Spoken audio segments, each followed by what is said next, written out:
வாழா உங்கள் வாழ்வை வாழ. Cheers! Senior Living by Casa Grande. Life begins at 50.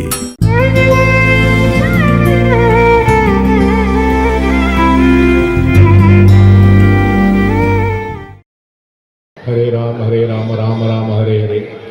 हरे कृष्ण कृष्ण कृष्ण हरे हरे.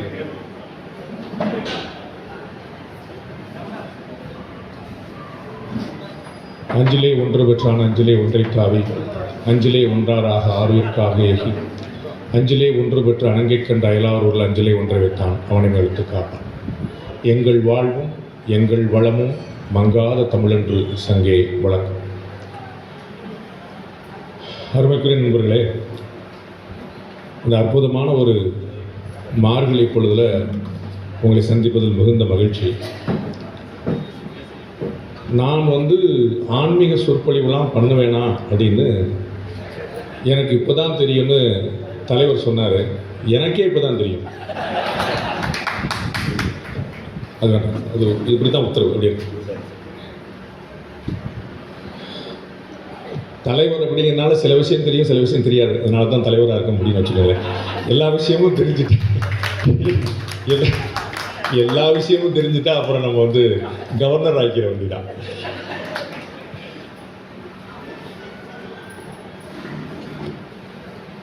நமக்கு ஆன்மீகம் ஒரு புதிதான விஷயம் இல்லை. எனக்கு ரொம்ப சின்ன வயசுலேருந்து பழக்கமாகி நான் பிறந்து வளர்ந்த இடத்துலேருந்து இருக்கக்கூடிய விஷயம்.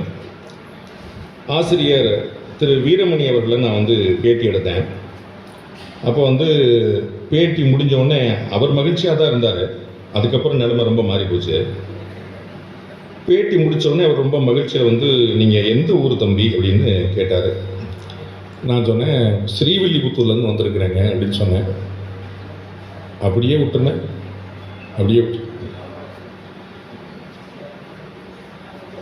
ஸ்ரீவில்லிபுத்தூர் வந்திருக்கேன்னு சொல்லிட்டு 2 ஆழ்வார்கள் பிறந்த ஊர்னு சேர்த்து சொன்னேன். இந்த எக்கோ கொஞ்சம் குறைச்சிருங்க. சரியா இருக்கு? பேசும்போது பாதியில் 1 2 3 சொல்ல வச்சுட்டேன். எக்கோ ரொம்ப இருக்குண்ணே, எனக்கு ஃபீட்பேக் ரொம்ப இருக்கு. அவ்வளோதான் விட்டுருச்சு. ஸோ 2 ஆழ்வார்கள் பிறந்த ஊரில் நான் பிறந்தவன் அப்படின்னு சொல்லி சொன்னேன். உங்களுக்கு நிறைய பேருக்கு தெரிஞ்சிருக்கும். என்னுடைய ஒட்டுமொத்த குடும்பமும் பீகாரை சேர்ந்தது. தமிழ்நாட்டிலேருந்து பீகாருக்கு போன குடும்பம் இல்லை, பீகார்லேருந்து தமிழ்நாட்டுக்கு வந்த குடும்பம். என்னுடைய அப்பா, என்னுடைய அம்மா, என்னுடைய அக்கா, என்னுடைய 3 அண்ணன் எல்லாருமே. நான் மட்டும்தான் தமிழ்நாட்டில் பிறந்தேன். நான் மட்டும்தான் ஸ்ரீவில்லிபுத்தூரில் பிறந்தேன். 2 ஆழ்வார்கள் பிறந்த ஊரில் பிறந்தேன். ரங்கமன்னாருடைய அதே நட்சத்திரத்தில் அதே ராசியில் பிறந்தேன். அதனால் இந்த பேர். அதுவும் அவள் காலடியில் பிறந்தேன். 51 ஆண்டாள் சன்னதி அட்ரஸ் எப்படி இருக்கும் பாருங்கள். அது அவள் போட்ட பிச்சை. அது பெரும் கருணை. எங்கள் தாயார் அவ்வளோ பெரிய காருண்யமூர்த்தி, பெரும் வரப்பிரசாதி, அள்ளி அள்ளி கொடுக்கக்கூடியவர், நிறைய வித்தைகள் காட்டக்கூடியவர், நிறைய மேஜிக் செய்யக்கூடிய. எங்களுடைய ஆண்டாள் கோயிலில் இருக்கக்கூடிய பட்டர்கள் எல்லாருமே ஃபாரின் ரிட்டன். ஒரு பட்டர் கூட ஸ்ரீவில்லிபுத்தூர் கிடையாது. எல்லாம் லண்டன், ஆஸ்திரேலியா, சிங்கப்பூர், மலேசியா, இங்கே இல்லாத கண்ட்ரியே கிடையாது. எல்லாம் பியூட்டிஃபுல்லாக பிரமாதமாக அந்த 13 வீடையும் தாயார் அப்படி வச்சுருக்கிறார். அது அவ்வளோ காருண்யமூர்த்தி. ஸோ இந்த ஆன்மீக சொற்பொழிவு அப்படிங்கிறது அந்த பேருக்கு தகுதியானவன் நாள் இல்லை. பட் இந்த கம்பன் வீட்டு கட்ட தெரியும் கவி பாடும்னு சொல்லுவாங்களே, அந்த மாதிரி நம்ம அந்த கோவிலையே சுற்றிக்கிட்டு இருந்தால் அப்புறம் ஒரு நல்ல புத்தி வரும்ல. அது கொஞ்சமாவது இல்லை, அந்த சுற்றுற இடம் எங்கெங்கன்னு ஒன்று இருக்குல்ல. அப்போ நமக்கு விளையாடுற இடமே கோவில் தான். அப்படிங்கும்போது அந்த ஒரு நல்ல புத்தியோட மிச்சம் தான் இன்றைக்கி நான் உங்கள் முன்னாடி நிற்கிறேன்னு வச்சுக்கோங்களேன். இது எனக்கு முதல் ஆன்மீக மேடை இல்லை. நிறைய மேடைகள் பேச சந்தர்ப்பம் கிடைச்சது. அது ஏதோ ஒரு வலுக்கட்டாமல் இழுத்துட்டே போகுது. நான் தவிர்க்கக்கூடிய மேடையாக அநேகமாக இதுதான் இருக்கும். நான் எனக்கு கோயிலில் எங்கேயாவது கூப்பிட்டாங்கன்னா வேண்டாங்க விட்டுருங்க, நம்ம ஏதோ ஸ்டாலின், எடப்பாடி பழனிசாமி நம்ம சந்தோஷமாக ஓடிட்டுருக்கோம், அவங்களும் நம்ம கண்டன் கொடுத்துட்ருக்காங்க, நம்மளும் அவங்களுக்கு கண்டன் கொடுத்துருக்கோம், நம்ம ஹாப்பியாக போயிட்டுருக்கோம். இது வேறு இந்த பக்கம் போயிட்டு அப்படின்னு ஒரு பயம்தான். இருந்தாலும் பெருமாளுடைய கிருபை அப்படிங்கிறது நம்ம ஓடி போகிறதுல இல்லைல்ல, அவங்க பிடிச்சல இழுத்துருவாங்க. அது நம்ம கட்டுண்டு தானே கிடக்கணும், நம்ம தப்பிச்சு போகிறதுலையா இருக்குது, அவங்களில் இருக்குது. அந்த மாதிரி நிறைய எதற்கான விதை அப்படின்னு எனக்கு தெரியல. பட் நிறைய இந்த மாதிரி சந்தர்ப்பங்கள் கிடைச்சிட்டே இருக்குது. எங்கள் கூடயே இருக்கக்கூடிய ஒரு நண்பர் சொன்னார், இல்லை சார் நீங்கள் வந்து இந்த மாதிரி கோயிலில் இந்த ஆன்மீக மாதிரி பேசும்போதெல்லாம் நாங்கள் வேறு முகம் பார்க்குறேன், உங்கள்கிட்ட வேறு முகம், இன்னும் 6 முகமாக இல்லை இன்னொரு முகமாக பாட்ஷாவாக அது ஏதோ வேறு முகம் பார்க்குறேன்னா அவருக்கு என்ன முகம் தெரிஞ்சதுன்னு எனக்கு தெரியல. கோயம்புத்தூரில் ஒரு ஆன்மீக நிகழ்ச்சியில் பேசும்போது பிஜேபி சேர்ந்த ஒரு முக்கியமான தலைவர் வந்து, என்னையா இது, இதெல்லாம் விட்டுட்டு வேற என்னமோ பண்ணிகிட்டு இருக்கிற, இதுலையா நீ பண்ண வேண்டியது, அங்கே என்னையா குப்பை கொட்டிகிட்டு இருக்கிற அப்படின்னாரு. தலைவா எனக்கு பொழப்பு அதுதான், நீ மட்டும் தான் எனக்கு தான் கெடுத்து விட்டாது, நமக்கு அரசியல் தான் நமக்கு வந்து கட்சி, இது வந்து ஏதோ ஆண்டாளம்மாவுடைய உத்தரவில் ஓடிட்டு இருக்கிற விஷயம் அப்படின்னு சொன்னேன். அந்த மாதிரி வந்து அது ஒரு ஒரு உள்ளே இழுத்துக்கிட்டே வருதுன்னு பார்க்குறோமே, அது இயல்பான விஷயம் தான். நீங்கள் வந்து பால் நெத்தியாக ஒருத்தரை பார்க்குறதுக்கும் நெற்று நிறைய திருமணோடைய அல்லது விபூதியோடு பார்க்குறதுக்கு ஒரு வித்தியாசம் இருக்குல்ல. டக்குன்னு பார்க்கும்போது பளிச்சுன்னு வந்து ஸ்பஷ்டமாக ஒரு பெரிய நம்பிக்கையாக வருதில்ல நமக்கு. ஆனால் துரதிர்ஷ்டம் பாருங்கள், எது நம்முடைய பெரிய ப்ளஸ்ஸோ அதை மைனஸாக மாற்றுறதுக்கான ஒரு பெருமுயற்சி நடந்துட்டு. நமக்கு வந்து வீட்டில் பெரியவங்கள்லாம் வந்து இந்த கூட்டத்துடைய ஆவரேஜ் ஏஜ் வந்து 50, இந்த மாதிரி 2-3 குட்டி இருக்குது. இருந்தாலும் வந்து ரொம்ப ரேராக இருக்குது. எல்லாமே ஆவரேஜ் சராசரியாக வந்து எல்லாம் 50th மூர்த்தி, 50th பூர்த்தி, 60th பூர்த்தி எல்லாம் முடித்த மூர்த்தி தான் நிறைய பேர் இருக்கிறாங்க இங்கே. ஈவன் தான் நமக்கு வந்து நம்ம எல்லாம் பெரியவங்கள்லாம் என்ன சொல்லுவோம், சின்ன பிள்ளைகிட்ட என்ன சொல்லுவோம்னா, பால் நெத்தியாக இருக்காத, நீ நெத்தியில் வந்து எதுவும் பொட்டு வைக்காமல் வந்து திருமணிடாமல் ஊதிடாமல் இருக்காதுன்னு சொல்லுவோம். ஆனால் என்ன ஆயிடுச்சு, காலம் எப்படி கொண்டு போகுது அப்படின்னா, ஏமாத்துறதுக்கு மோசடிக்கு எல்லாம் நம்முடைய பேரை கொண்டு வந்து வச்சுட்டாங்க. நம்ம வந்து உன் காசு என்னடா ஆச்சு, அது கோவிந்தா கோவிந்தா, ஏன்னா நேற்று காசு வாங்கினே திருப்பி கொடுத்தியா, பட்டை போட்டான், அப்புறம் ஒரு வார்த்தை சொன்னாலே மாத்திரான், அது நாமம் போட்டான், என்ன ஏன்டா ஏமாத்துற, காது குத்தி இருக்கு, நீ என்னடா பண்ணிட்டு இருக்கிற, யாரும் என்ன காவடி எடுக்கிறியாடா அப்படின்னு எது எதெல்லாம் நம்ம வந்து மொட்டை அடிச்சிட்டான். எது எதெல்லாம் நம்ம வந்து பிறந்ததுலேருந்து செஞ்சுக்கிட்டு இருந்தோமோ, எது எதெல்லாம் நம்முடைய நம்பிக்கைகளாக இருக்கிறதோ, எது எதெல்லாம் நம்முடைய பெருமைகளாக இருக்கிறதோ, அதெல்லாம் ரொம்ப ரேரான விஷயமா மாறி போச்சு. அரசியல் அப்படிப்பட்ட விஷயமா இருந்துச்சு. நிறைய பேர் வந்து ஒரு சினிமாவில் லேட்டஸ்ட்டாக அவன் நடிச்சுக்கிட்டு இருந்தேன். அப்படி நடிக்கும்போது அங்கே அர்ஜுன் சார் வந்திருந்தார். அர்ஜுன் சார் வந்துட்டு நான் காஸ்டியூமில் இருந்து நடிக்கிற பார்த்து பக்கத்து ஸ்டூடியோவில் அவர் நடிச்சிட்டு இருந்தார். இப்போ நான் இருக்கிறேங்கிறத பார்த்துட்டு அங்கே வந்தார். வந்துட்டு என்னை காஸ்டியூமில் பார்த்துட்டு, என்ன சார் இப்படி முழு நடிகனாகவே மாறிட்டீங்க அப்படின்னாரு. நமக்கு வாய் சும்மா இருக்காதுல்ல, என்ன சார் செய்கிறது, நடிக்க வந்தவங்களாம் அரசியலுக்கு வந்துட்டாங்க, அதனால் நம்ம அந்த பக்கத்தில் நம்ம கொஞ்சம் இந்த பக்கம் வந்துடும் அப்படின்னு சொல்லி அவர், அப்பா நான் இதுக்கு மேலே வரல, நீ தான் என்னை பாலிட்டிக்ஸில் மாற்றி விட்டுருன்னு சொல்லிட்டு அவர் அப்படியே கிளம்பி போயிட்டார். அப்போ அரசியல் அப்படிங்கிறத தாண்டி இந்த ஆன்மீகங்கிறது பெரிய தேவையான விஷயமா இருக்கிறது. நம்முடைய சூப்பர் ஸ்டார் ரஜினிகாந்த் வந்து ரொம்ப அழகாக சொன்னார். அவருடைய கனவுகளாக இருந்த ஒரு அரசியலில் வந்து என்ன மாதிரி அரசியல் உங்களுடையதுன்னு கேட்டபோது ஆன்மீக அரசியல்னு சொன்னார். நம்ம வந்து கடவுள் மறுப்பு என்பது ஒரு அரசியலாக இருந்த ஒரு மாநிலத்தில் ரஜினிகாந்த் ஒருத்தர் தான் ரொம்ப துணிச்சலாக ஆன்மீக அரசியல் செய்வேன்னு ரொம்ப ஆச்சரியமாக சொன்னார். நம்முடைய துரதிர்ஷ்டம், நம்முடைய தபசு குறைவு, தலைவர் வரல, வேற ஒருத்தர் வந்திருக்கிறாரு. இங்கே வந்து நான் வந்ததே இல்லை, இந்த பக்கம் நான் எட்டி பார்த்ததே இல்லை. இந்த நடேசன் நகர் அப்படிங்கிற ஏரியாவுக்கு இப்போ தான் முதல் முறை வந்திருக்கேன். ஒரு பார்க்கெல்லாம் பார்த்தேன், நடேசன் பார்க் அப்படின்னு பார்த்து, இந்த நடேசன் பார்க் தான் அந்த நடேசன் பார்க்கா, பிரபலம் அது வேறு நடேசன் பார்க்கா, இந்த மாதிரி நிறைய பூங்காக்கள் பார்த்து வலிசன் வந்து இந்த பக்கம் தான் முதல்ல வந்தேன். அப்புறம் இந்த ஏரியாக்கே வந்ததுங்கும்போது இந்த கோயிலுக்கு சொல்ல வேண்டியதில்லை, அதற்கான பாக்கியம் கிடைக்கல. பட் வந்து நீங்கள் எல்லாம் இவ்வளோ ஆச்சரியமாக இந்த கோயிலை வந்து எல்லா சுவாமிகளையும் எல்லா மூர்த்திகளையும் வந்து ஆவாகனம் பண்ணி எல்லாரையும் வந்து உங்களுடைய ஏரியாவில் வச்சுருக்கீங்க. அது வந்து பெரிய விஷயம். அதுக்கு வந்து ஒரு வார நாளில் இவ்வளோ பெரிய கூட்டம் வருது அப்படின்னா அந்த ஆர்கனைசர்ஸே அரண்டு போயிட்டாங்க. என்னப்பா ஏதாவது திரும்பி வந்து வாக்காளர் சேர்ப்பு பட்டியல் ஏதாவது முகாம் கொடுத்துருக்குறாங்களா அப்படின்னு போட்டால் அதுக்கு நம்மால் வரமாட்டாங்க. அது ஒரு விஷயம். வாக்காளர் சேர்ப்பு பட்டியலில் வரமாட்டாங்க. நமக்கு வந்து இலவச டோக்கன் கொடுக்குறோம், அப்புறமா நீ 500 வாங்கிக்கலாம். எனக்கு வரல, எங்கள் சித்தப்பாக்கு வரல, எங்கள் பெரியப்பா வரல, எங்கள் அண்ணன் கலிஃபோர்னியா போயிருக்கார், அவருக்கு சேர்த்து கொடுங்க. நம்ம வந்து க்யூவில் இருந்து வாங்கிட்டு போவோம் நமக்கு. பட் பரவாயில்ல, இது வந்து ஒரு ஆச்சரியமான விஷயம் தான். நமக்கு வந்து இன்னமும் கூட கலியுகத்திலும் கூட இங்கு பக்தி வந்து கோலோச்சு நிற்கிறது அப்படிங்கிறதுக்கு நீங்கள் எல்லாம் தான் சாட்சி. அது வந்து ஒரு பெரிய ஒரு ஆறுதலை தருகிறது. நான் இங்கே வந்ததுக்கான காரணம் என்னுடைய நண்பன் மணிகண்டன், உங்களுக்கு நிறைய தெரிஞ்சிருக்கும். வந்து அவர் வந்து என்னுடைய இந்த கோயிலை நிறைய சுற்றிட்டு இருப்பார். வந்து உற்சவமூர்த்திக்கு அடுத்து அதிகமாக சுற்றுறவர் தான் இந்த கோயிலை நீங்கள் பார்த்துருப்பீங்க. எனக்கு பெரிய ஆச்சரியம், மணிகண்டன் வந்து கோயில் குளத்து பக்கம் எப்படி வந்தாங்க எனக்கு தெரியவில்லை. அவனுடைய வீடும் கீழக்காளியம்மன் கோயில்னு சொல்லிட்டு என்னுடைய ஊர் தான், என்னுடைய சொந்த ஊர் தான். என்னுடைய ரொம்ப சின்ன வயசுலேருந்து என்னுடைய அருமை நண்பன், இன்னும் சொல்லப்போனால் என்னுடைய முதல் நண்பர்களில் ஒரு நண்பன் மணிகண்டன். நாங்கள் வந்து வாடா போடான்னு தான் பேசிப்போம், வேறு எப்படி சொல்லுவாங்க. நான் வந்து கொஞ்சம் கேவலமாக பேசுவேன், அவன் ரொம்ப கேவலமாக பேசுவான். அப்படி ஒரு நல்ல நட்பு வந்து. அவன் வந்து அந்த கோயிலுக்கு வரணும்னு சொல்லி சொன்னான். அப்போ நான் வந்து நினச்சேன், மணிகண்டன் சொன்னால் நம்ம மாட்டு கோயில் கிளம்பிட்டோமா அப்படின்னு சொன்னபோது எனக்கு ரொம்ப ஆச்சரியமாக ஒரு திருமலிசை ஆழ்வாருடைய பாசுரம் ஒன்று ஞாபகம் வந்தது. திருமலிசை ஆழ்வார் கேட்டு போய் நீங்கள் 12 ஆழ்வார்கள் ரொம்ப முக்கியமானவர். அவருக்கு வந்து கணிக்கண்ணன், மணிகண்டன்கிற பேருனால எனக்கு இந்த கணிக்கண்ணன் அப்படிங்கிறது எனக்கு ரொம்ப தொடர்புடைய இருந்துச்சு. கணிக்கண்ணன் ஒரு சிஷ்யம் அவருக்கு.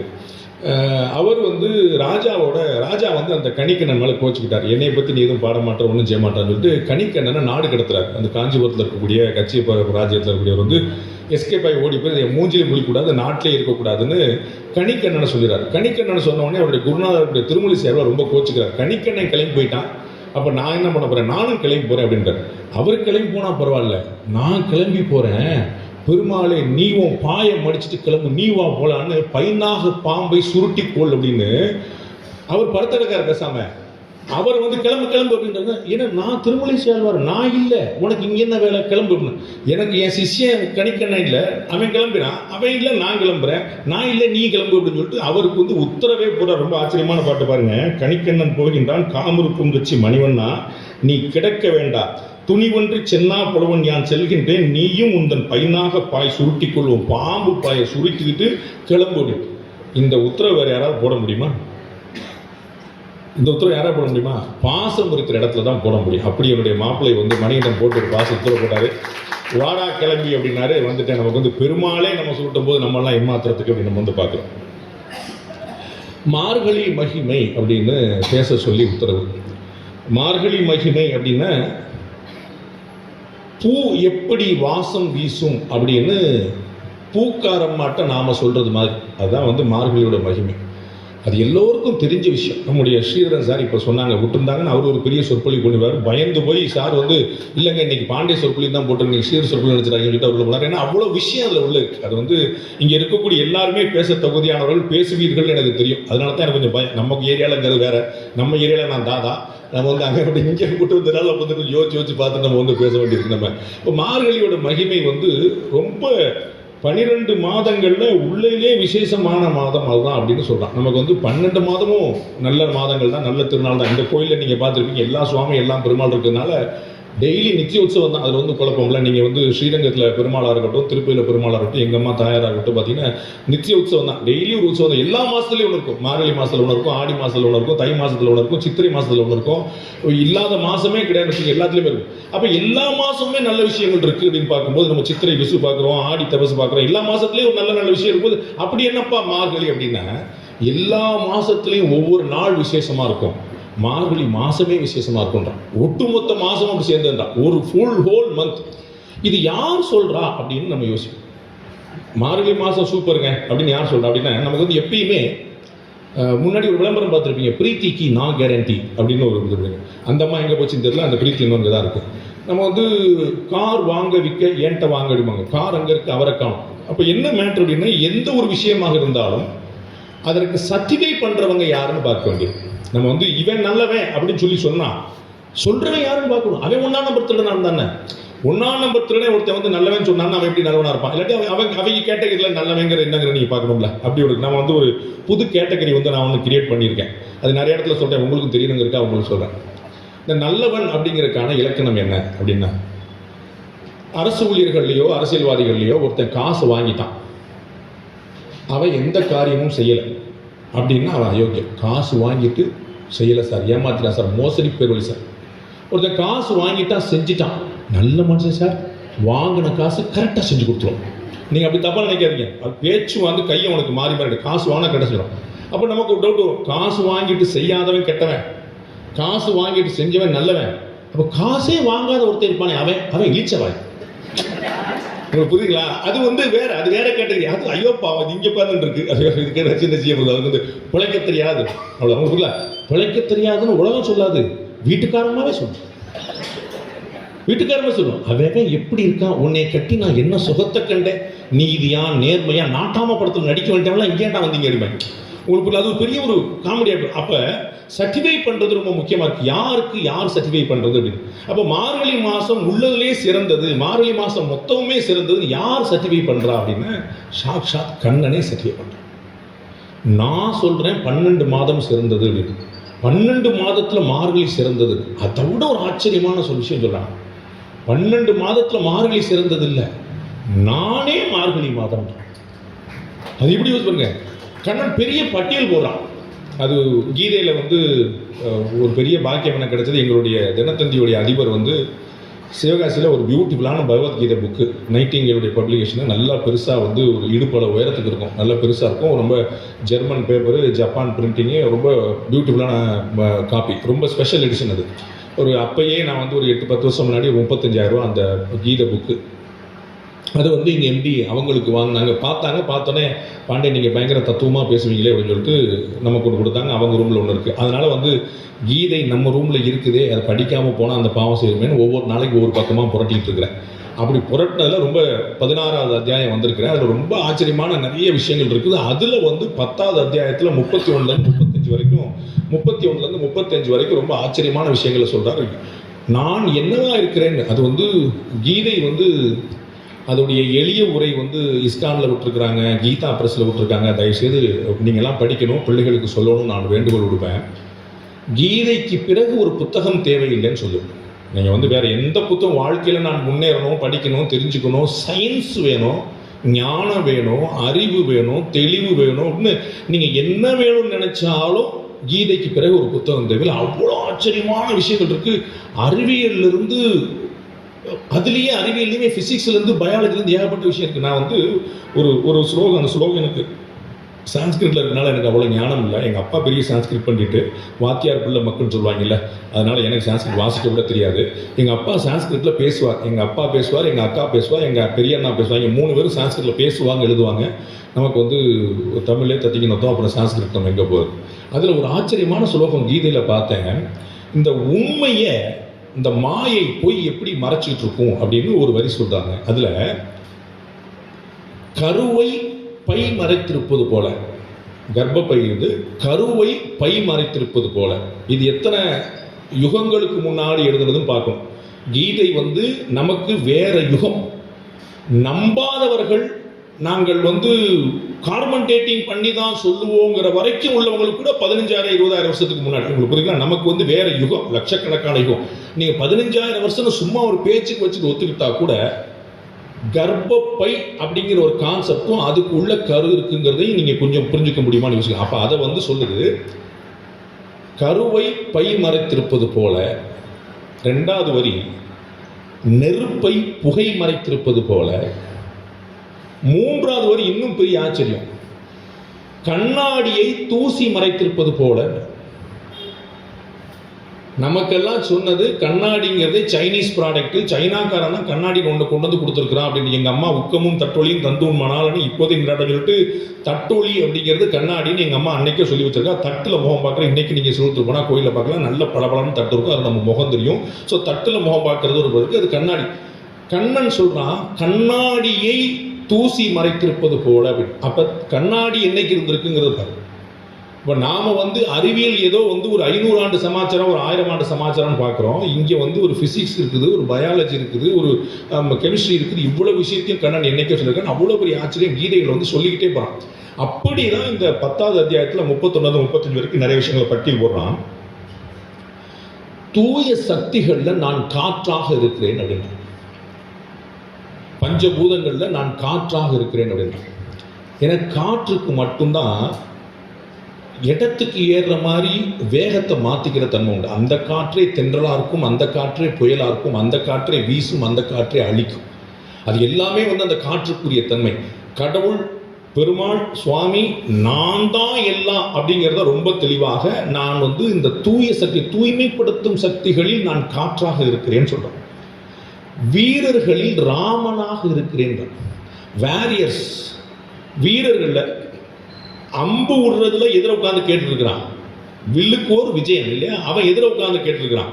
அப்போ அவனுக்கு வந்து நான் தானே ஒன்று வந்துடக்கூடாதுல்ல, அதனால வந்து ராமனும் வில்லு தான், அர்ஜுனனும் வில்லு தான், சரிங்களா. அப்போ வந்து வில்லுக்கோர் விஜயன் தான் கேட்டுட்டு இருக்கிறான் கீதையை. கண்ணன் அதனால சொல்றான், வில் விடுறதுல அம்பு விடுறதுல ராமன் சொல்ல, வீரர்களில் ராமன்றான். நான் தான் ராமனாகவே இருக்கிறேன்றான். ராம அவதாரம் தான் கண்ணனுடைய அவதாரம்ங்கிறதுக்கு சாட்சி வாக்குமூலம் கண்ணனே கொடுக்கிறான். வீரர்களில் நான் ராமனாக இருக்கிறேன் அப்படின்னா, நதிகளில் கங்கையாக இருக்கிறேன் கண்ணனுடைய வாக்கியம். ஏன் இந்தியாவில் கன்னியாகுமரியிலிருந்து, ராமேஸ்வரத்திலிருந்து, சென்னையிலிருந்து, வில்லிவாக்கத்திலிருந்து, நடேசன் நகர் வரைக்கும் எல்லாரும் கங்கைக்கு போயிடணும், அயோத்திக்கு போயிடணும், காசிக்கு போயிடணும்னு ஏன் அல்லாடுறோம்? நம்ம பக்கத்தில் இருக்குது 50 கிலோமீட்டரா, 100 கிலோமீட்டரா, 200 கிலோமீட்டரா, அரை நாளா? ஃப்ளைட்டில் போனாலே ஒரு நாள், ஃப்ளைட்டில் போனாலே ஒரு நாள். நரேந்திர மோடி புண்ணியத்தில் அயோத்திக்கு ட்ரெயினில் போனால் 3 நாள், காசிக்கு போனால் 2.5 நாள். அப்போ யோசிச்சு பாருங்க, அவ்வளவு தூரம் இன்னைக்கே. அப்போ யுகமா என்னைக்கே போகும்போது எப்படி இருந்திருக்கு யோசிங்க. அதனால தான் நம்ம ஊரில் கல்யாணத்தில் வந்து காசிக்கு போகிறேன்னு சொல்லி கிளம்புற பழக்கம் எல்லா வீட்டு கல்யாணத்தில் உட்காந்துருக்கு. காசிக்கு போய் ஆகணும் அப்படின்ட்டு. ஏன்? காசியில் தான் கங்கை இருக்கிறாங்க. எல்லா ஊர்லேயும் காசியிலேருந்து ஒரு 3 மணி நேரம் தான் என்னுடைய பூர்வீக ஊர். அங்கே எனக்கு வந்து அங்கேருந்து ஒரு 3 மணி நேரம் ட்ராவலில். அங்கே நான் அடிக்கடி காசிக்கு நான் போயிருக்கிறேன். எல்லா இடங்கள்லையும் கங்கை வந்து ஆவேசமாக இருப்பாள். காசியில் சாதுவாக இருப்பாள். பல இடங்களில் உயிர் நீத்தவர்கள் காசியில் கங்கை கரையில் சடலமாக ஏற்றப்படுவார்கள். அவங்க வந்து இது தீக்கிரையாக்கப்படுவாங்க. ஆனால் காசியில் அந்த கங்கை கரையில் உயிரிழந்தவங்க யாரும் கிடையாது. உங்களுக்கு புரியுதுங்களா? அது வந்து அவ்வளோ சாத்தியமாக அவர்களே இருந்து உயிர் நீத்தாலே தவிர அந்த கங்கை யாரையும் வந்து வாங்குவதில்லை அப்படின்னு. அப்போ கங்கையாக நான் இருக்கிறேன் அப்படின்னு கண்ணன் சொல்கிறான். இது எவ்வளோ ரத்தத்தில் ஊர்னதா பாருங்க. நம்ம என்ன சொல்லி பழகிட்டாங்க நம்மளை? தமிழ்நாடு வேற மாதிரி, இந்தியா வேற மாதிரி, இந்தியா வேற, நாங்கள் வேற. ஆனால் கண்ணன் சொல்கிறான், நான் கங்கையாக இருக்கிறேன், நதிகளில் கங்கை. அது கண்ணன் சொன்னாங்கிறத நாம யுகயுகமா நம்பி ஏற்று இங்கேருந்து எப்படியாவது ஒரு தடவை நம்ம வந்து கங்கைக்கு போயிடணும், காசிக்கு போயிடணும் காத்துட்டு வரும். ஏதாவது ஊரில் யாருக்காவது மாற்றம் இருக்கா? 60 வயசு 70 வயசுக்கு மேலே யாருக்காவது உங்களுக்கு என்ன ஆசை பாக்கியன்னு கேளுங்க. ஒரு 2 தடவை நான் வந்து காசிக்கு போயிட்டு வந்துடுவேன், ஒரு தடவை நான் கங்கையை பார்த்து வந்துடுறேங்கிற எல்லாருக்கும் அந்த ஏக்கம் இருக்கும். மலையாளத்தில் ஒரு ஆச்சரியமான ஒரு சினிமா, நான் வந்து காசிக்கு போகணும் அப்படின்னு ஒருத்தர் வந்து ஒரு ரொம்ப பியூட்டிஃபுல்லான ஒரு படம், வாய்ப்பு எனக்கு பேர் மறந்து வச்சு, நான் நிறைய சினிமா பார்க்குறது இல்லை. அது வந்து ஒரு காசிக்கு போக ஆசைப்படுகிற ஒரு தகப்பனுடைய ஒரு உணர்வுகள் பற்றின ஒரு படம். அது வந்து மலையாளத்தில், தமிழ்நாட்டில், நடேசன் நகர் எல்லா இடத்துலையும் விரைவி நிற்குது. இதை யார் சொல்கிறா? கண்ணன் சொல்கிறான், நான் நதிகளில் கங்கையாக இருக்கிறேன். எல்லா நதியும் புண்ணிய நதி தான். அதில் விசேஷமான ஒரு நதி கங்கையில். நீங்கள் பார்த்துருப்பீங்க, உங்கள் வீட்டில் எல்லாருக்குமே அனுபவம் இருக்கும். எங்கள் வீட்டில் நிறைய நாங்கள் யூஸ் பண்ணுறோம். கங்கையிலேருந்து தண்ணீர் பிடிச்சிட்டு வந்தால் அது கெட்டு போகாமல் அப்படியே இருக்கும். எப்படி இருக்க முடியும் யோசிச்சு பாருங்க. நீங்க ஆர்ஓ வாட்டரை 10 நாள் ஒரு பாக்கெட்ல அடைச்சு பாருங்க. ஆர்ஓ வாட்டர் ரைட்டா, ரிவர்ஸ் ஆஸ்மாசிஸ் பண்ண சொல்லுவோம்.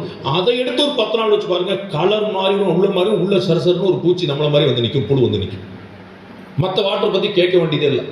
மெட்ரோ பத்திலாம் சொல்லக்கூடாது, பாலிடிக்ஸ் ஆயிடும். அதனால அதெல்லாம் பேசக்கூடாது. அப்ப எந்த வாட்டர் பத்தியுமே பேச முடியாத போது கங்கை வாட்டர் மட்டும் எப்படி தான் புனிதமாக இருக்கிறது, தான் புனிதப்படுத்துவதாக இருக்கிறது, எப்படி மருந்தாக இருக்கிறது, எப்படி கெட்டு போகாமல் இருக்கிறது, அதுக்கு பின்னாடி இப்படி அறிவியல் என்ன? இப்போ திரிவேணி சங்கமம் நடந்துச்சு, நீங்கள் பார்த்துருப்பீங்க. நிறைய பேர் நீங்கள் ட்ரை பண்ணி போயிருப்பீங்க. கிட்டத்தட்ட 60 கோடி பேர் அங்கே வந்து திரிவேணி சங்கமத்தில் முங்கினாங்க அப்படின்னு ஒரு புள்ளி வரும் சொல்லு. 60 கோடி பேர், 140 கோடி பேர் தான் இந்திய மக்கள் தொகை. 60 கோடி பேருக்கா வேர்ல்டு வைட். நான் அவ்வளோ பார்த்தேன். அப்போ அந்த இடத்துல காசி தமிழ் சங்கமத்துக்காக போயிருந்தேன். அவ்வளோ கூட்டம், இன்டர்நேஷனல் ஃப்ளைட்ஸ்லாம் வந்து இறங்குது. நாங்கள் வந்திருக்கிறது பூரா திரிவேணி சங்கமத்துக்காக வந்திருக்கோம்னு சொல்லிட்டு பிரயாகராஜுக்காக வந்தாங்க. அவ்வளோ கூட்டம் வந்து நிற்குது. அப்போ அங்கே வந்து ஒரு ஆராய்ச்சி பண்ணுறாங்க. ஒரு நாளைக்கு லட்சக்கணக்கான பேர் குளிக்கிறாங்க, ஒரு நாளைக்கு. அதுவும் நம்ம சேஃப்டியாக இருக்கணுங்கிறதுனால ஒரு கட்டம் கட்டி வச்சுட்டு இதுக்குள்ளே குளிக்கணும்டா. அப்போ அந்த தண்ணியை எடுத்துகிட்டு போய் டெஸ்ட் பண்ணி தண்ணி எப்படா இருக்குன்னு சொல்லிச்சுன்னா குடிக்க தகுதியாக இருக்குன்னு ரிப்போர்ட் சொல்லுவோம். குளிக்க தகுதியாக இருக்குன்னு சொல்ல, குடிக்கவே தகுதியாக இருக்கு. அது எப்படி சாத்தியமாகும் யோசி? லட்சக்கணக்கான பேர். நம்ம ஒரு ஆள் போய் பாத்ரூம் போயிட்டு வந்தால் திருப்பி ஃபுல்லாக அலம்பி விடணும். அந்த அளவுக்கு வந்து அவ்வளோ உள்ள வந்து உடம்புல வந்து அழுக்கெல்லாம் அவ்வளோ போய் நிற்கும். அப்போ ஆயிரக்கணக்கான லட்சக்கணக்கான ஒரு குறிப்பிட்ட பகுதியில் ஒரே நாளில் ஒரே நேரத்தில் குளிக்கும் போது அந்த தண்ணி எப்படி விடுது? அதனால தான் அதை புனித நீர் அப்படின்ட்டு.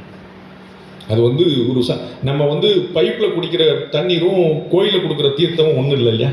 அப்போ அது எப்படி அது புனிதமாகுது அப்படின்னு நம்ம பார்க்குறோம் இல்லையா? அப்போ அதுதான் அது வந்து கண்ணன் நான் நதிகளில் கங்கையாக இருக்கிறேன். நானே துவக்கம், நானே நடு, நானே இறுதி. நான் தான் பிகினிங், நான் தான் மிடில், நான் தான் தி எண்ட். சர்வம் நான் அப்படிங்கிறதுக்கான அர்த்தம் என்ன? நான் தான் துவக்கம், நான் தான் நடு, நான் தான் இறுதி, எல்லாமே நான் தான். நீங்க பேசிக்கிட்டே போலாம்.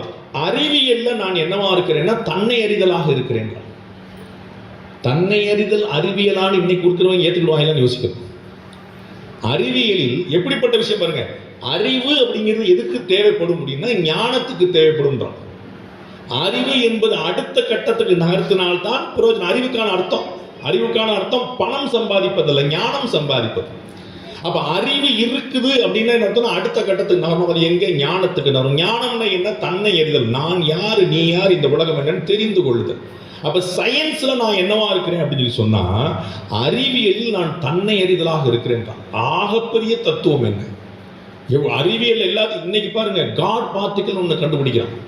புரியுங்களா உங்களுக்கு? ஸ்டேம்ல வந்து கடவுள் துகள் ஒன்று கண்டுபிடிக்கிறான். இன்னைக்கு நாம பேசிக்கிட்டு இருக்கக்கூடிய பல ஆச்சரியமான அறிவியல் விஷயங்கள் என்னைக்கோ ஒரு நாள் சொல்லி வைக்கப்படும். நான் வந்து அடிக்கடி சொல்லுவேன், இந்த பூமி தட்டையா சதுரமா சிவகமான சண்டை போட்டுக்கிட்டு இருந்த காலத்துல உலகம் முழுக்க அதற்கு பூகோளம்னு பேர் வச்சவன் இந்தியா.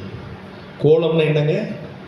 அந்த பேர்லயே அந்த சைஸ் இருக்கு. அதுக்கு பேரே குழப்பம் இல்லாம வச்சிருக்கு. இவன் பூரா தட்டையாக சண்டை போட்டுட்டு தான், அடிச்சுட்டு தான், கொண்டுட்டு தான்.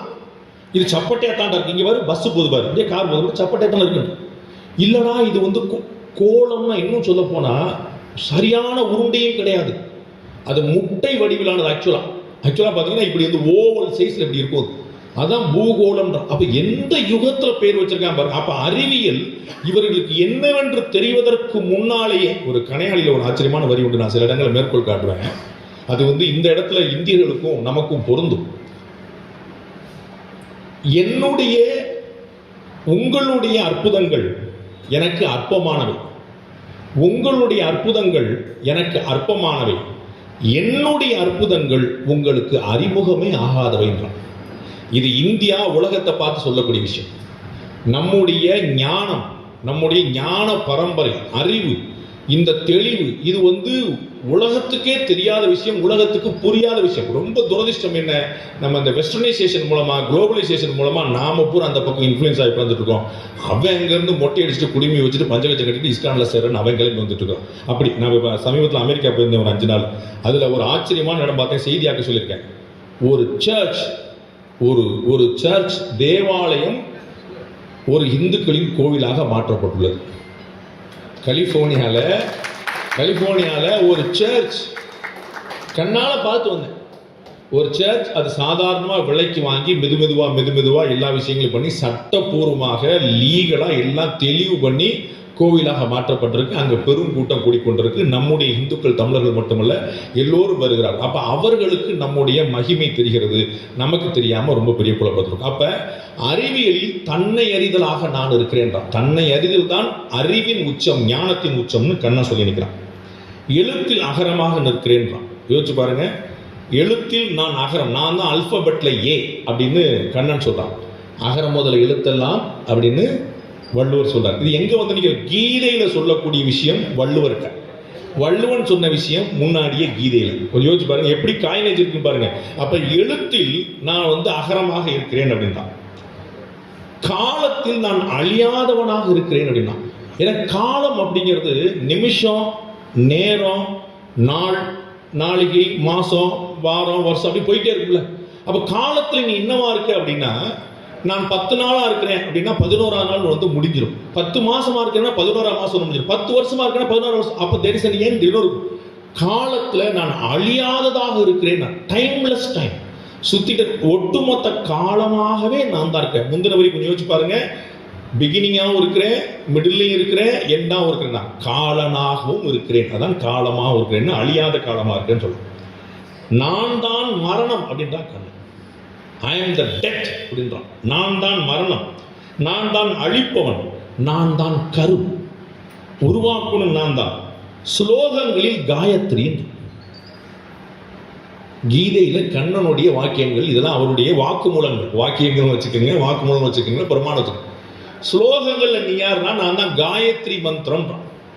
ஏன் இந்த காயத்ரி மந்திரத்தை பிடிச்சுக்கிட்டு நிக்கிறாங்க, தொங்குறாங்க? காயத்ரி மந்திரம் சொல்லணும் சொன்னா கண்ணனே சொல்றான், மந்திரங்களில் நான் காயத்ரி மந்திரம். ஸ்லோகங்கள்ல நான் காயத்ரி எந்த மந்திரமும் சொல்ல முடியாம போயிட்டா ராமராமன் 2 எழுத்த சொல்லுன்றான். சரிங்களா?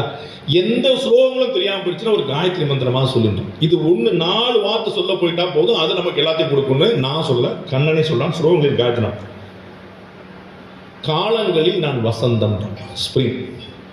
அது வந்து எல்லா கோடை காலத்திலேருந்து குளிர் காலத்திலேருந்து மழைக்காலம் வரைக்கும் இருக்குது. அதுலேருந்து வசந்த காலமாக நான் இருக்கிறேன் தான். மாதங்களில் நான் மார்கழியாக இருக்கிறேன். இதைத்தான் என் கண்ணாசன் என்ன பிடிச்சாரு, காலங்களில் அவ்வளோ வசந்தம் அப்படிப்பட்டு மாதங்களில் நான் மார்கழியின் வரைக்கும் கீதையிலேருந்து அப்படியே எடுத்துக்கிட்டார். நிறைய வைரமுத்துலேருந்து கண்ணாசிலேருந்து நிறைய விஷயம் இந்த மாதிரி வந்து பெரிய பெரிய ஆட்கள் வந்து எடுத்திருப்பாங்க. அது வந்து நான் தான் காலங்கள் வசந்தமாக்க மார்கழி மாசத்தில் மார்கழியாக்கேன். அவர் பயன்படுத்துகிற வார்த்தை மாசானா மார்க சீர்ஷா அப்படின்னு சொல்றார். இந்த மார்க சீர்ஷா அப்படின்னா உயர்ந்த வழிகாட்டு மாதம் அர்த்தம். சீர்ஷ அப்படின்னா உயர்ந்த, மார்கன்னா திசை. இந்த மார்க்கத்தில் போகிற பேருந்து இந்த மார்க்கத்தில் இயங்காது, எங்களுடைய மார்க்கம் கேள்விப்படுங்க. மார்க்கம்னா ரூட், தடம், வே, பாத், வழி. அப்போ உயர்ந்த பாதையை காட்டு. சீர்ஷ அப்படின்னா உயர்ந்த. சீர்ஷ தான் சிரசு, சிரசு தான் தலை. சீர்ஷ தான் சிரசு வந்திருக்கு. சிரசு எஞ்சான் உடம்புக்கு, சிரசே பிரதானம் அப்படி. அப்ப மாசானம் மார்க சீர்ஷா அப்படின்னா சிறந்த தலையாய வழிகாட்டக்கூடிய மாதம். அதுதான் மார்கழி அப்படின்னா. எது வழிகாட்டக்கூடியதாக இருக்கு? மாசானா மார்க சீர்ஷா அப்படின்னா வழிகாட்டக்கூடிய மாதம் அப்படின்னு சொன்னா. ஏன் மார்கழி முடிஞ்ச உடனே தை என்ன சொல்லி கொடுத்துருக்காங்க? தை பிறந்தால் வழி பிறக்கும். அப்ப அடுத்த மாசம் உனக்கு நல்ல மாசம் வரப்போகுது அப்படின்னு சொல்லக்கூடியத முன்னாடி இடுக்கண் வருங்கால் நகுக அதனை அடுத்தூர்வ அகுதப்பதில் அப்படின்னா. பின்னாடி இப்ப சிரமப்படும் போது வருத்தப்படாத, சிரமப்படும் போது சந்தோஷப்படு. ஏன் இதுக்கு மேல சிரமம் ஒண்ணும் இல்லைன்ற, இதோட கம்மியா தான் போயிடும். அப்ப அடுத்த ஊர் வந்து அகுதப்பதில். இப்ப இருக்கிற மாதிரி இருக்க போறதில்ல. நம்ம ஒரு ஜோக் சொல்லுவாங்கல்ல, இந்த உங்க பையனுக்கு ரொம்ப நேரம் சரியில்லை, 10 மாசம் ரொம்ப படாதபாடு போடுவான், அப்புறம் பழகிடுவான். 10 மாசம் படாத பாடு அப்புறம் பழகிடுவோம். அந்த மாதிரி வந்து அடுத்து என்ன வரப்போகுது? உத்தராயண புண்ணிய காலம் தை மாசத்துலேருந்து வரப்போகுது. அப்ப அடுத்த நல்ல திசையை நோக்கி நகர்த்துறது வந்து என்ன? இந்த மார்கழி மாசம். அப்ப நல்ல நேரம் வரப்போகுது. அப்ப ஆக்சுவலா நீங்க தை மாசத்துல கொண்டாடணும். தை பிறந்தால் வழி பிறக்கும்னா தை மாசம் தான் வசதி. தையில தான் அறுவடை, வீட்டுக்கு 4 காசு வரும். அப்ப வசத்தியான மாசமா தையில இருக்கணும். உங்களுக்கு புரியுதுங்களா? எப்பயுமே வைஷ்ணவத்தில் சொல்லுவாங்க, கடவுளுக்கு நிகர் அல்லது கடவுளை விட வசதி குருநாதர், வழிகாட்டி. அவர் தான் காட்டுவார். நமக்கு கடவுள்ல தெரியுமா? யோசிச்சு பாருங்க. எங்கெங்கெல்லாம் எத்திர ரகுநாத கீர்த்தனம் அப்படின்னு ஒரு பெரிய ஸ்லோகம் சொல்லுது. எங்கெங்கெல்லாம் ராமனுடைய பெயர் உச்சரிக்கப்படுகிறதோ அங்கெல்லாம் கண்ணீர் மல்கி நான் உட்கார்ந்துட்டு இருக்கிறேன் ஆஞ்சநேயர் சொல்றார். எங்கெங்கெல்லாம் ராமனுடைய பேரை சொல்றீங்களோ அங்கெல்லாம் கண்ணீர் மழை உட்கார்ந்து. இங்க ஆஞ்சநேயர் உட்கார்ந்துருந்தா நமக்கு யாருக்கா தெரியுமா? ஒருத்தர் வந்து நான் தான் ஆஞ்சநேயர் நம்புவோமா? ஆமா, பார்க்க குரங்கு மாதிரி தான் இருக்கணும். உங்களுக்கு புரியல? நம்புவோமா? அப்ப நம்மளால நம்பவே முடியாத விஷயம். அப்ப நம்ப முடியாத விஷயத்தை எப்படி நம்புறது? சொல்கிற ஆள். சொன்ன நான் முதல்ல சர்டிஃபை பண்றது யாரு? அப்ப ஒரு நல்ல குருநாதர் இருந்தால்தான் நமக்கு கடவுளையே கண்டு. விவேகானந்தருடைய தபஸுக்கு அவர் முக்தி மோட்சம் அடைஞ்சிருக்கணும். அவர் எப்படி ஒரு விஸ்வகுருவா மாறுறாரு? ஒரு ராமகிருஷ்ண பரமஹம்சரால் மாறுறாரு. ஒரு பரமஹம்சர் வந்து தொட்டு, டேய் இந்தாடா இவ்வளவுதான்டா கடவுளை பார்க்க பெரிய வித்தியாடா, உன்னே நான் பார்க்குற மாதிரி கடவுளை பார்ப்பேன்டா, நான் பார்க்கறது மட்டும் இல்லடா உனக்கும் காட்டுவேன்டா. அப்ப ஜிபிஎஸ் மாதிரி குளோபல் பொசிஷனிங் சிஸ்டம் சொல்றாங்களா, இது குரு பொசிஷனிங் சிஸ்டம், ஜிபிஎஸ் மாதிரி. அப்ப அந்த குரு வழிகாட்டி அவர் தான் பயங்கர வசதி. நமக்கு வந்து வேற ஒரு இடத்துல சொன்னேன், நமக்கு வந்து ப்ரொஃபசர் வேங்கடகிருஷ்ணன் நீங்க பார்த்துருப்பீங்க, சென்னை பல்கலைக்கழகத்துல இருந்து ஓய்வு பெற்றார். அவர் ரொம்ப ஆச்சரியமா சொல்றாரு, நாமம் பெரிதா நாமி பெரிதான்னு ஒரு கேள்வி. பெருமாள் சுவாமி பெரியவரா, அவருடைய பேரு பெருசா? எல்லாம் நாம ராமநாமம் சொல்லுங்க ராமநாமம் சொல்லுங்க சொல்றாரு. நம்ம ராமனை தானே பார்க்கணும், நாமத்தை சொல்லி என்ன செய்யணும் ஒரு கேள்வி. ராமனை பார்க்கணுங்க தானே அட்டம்ப்டா இருக்கணும், நாமத்தை சொல்லி என்ன செய்ய? அப்ப ராமன் பெரியாளா நாமம் பெருசா அப்படின்னு கேள்வி. நாமி பெருசா நாமம் பெருசா? அதுக்கு ஒரு ஆச்சரியமான ஒரு தத்துவத்தை சொல்றார்.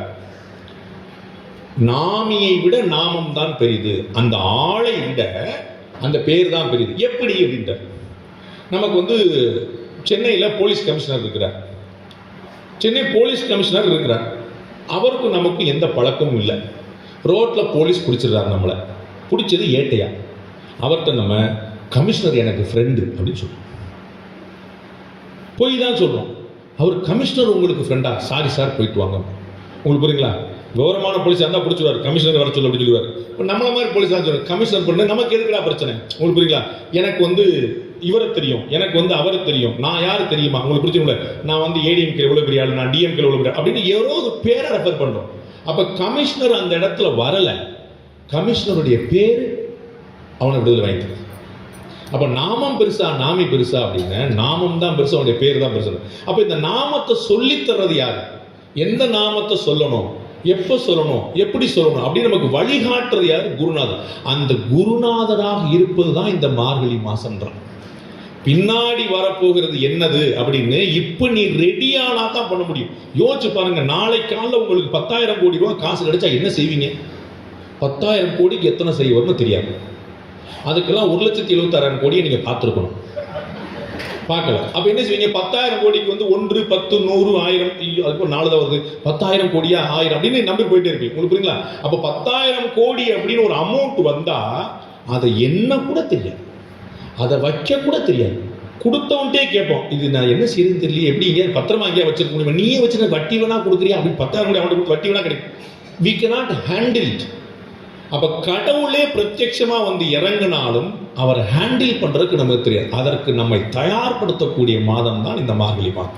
முழுக்க முழுக்க முழுக்க சாமி பின்னாடியே போய் போய் போய் சாமி சாமி சாமி சொல்லிட்டு அதுக்கு ரெடி பண்றதுதான் இந்த மார்கழி மாசம்.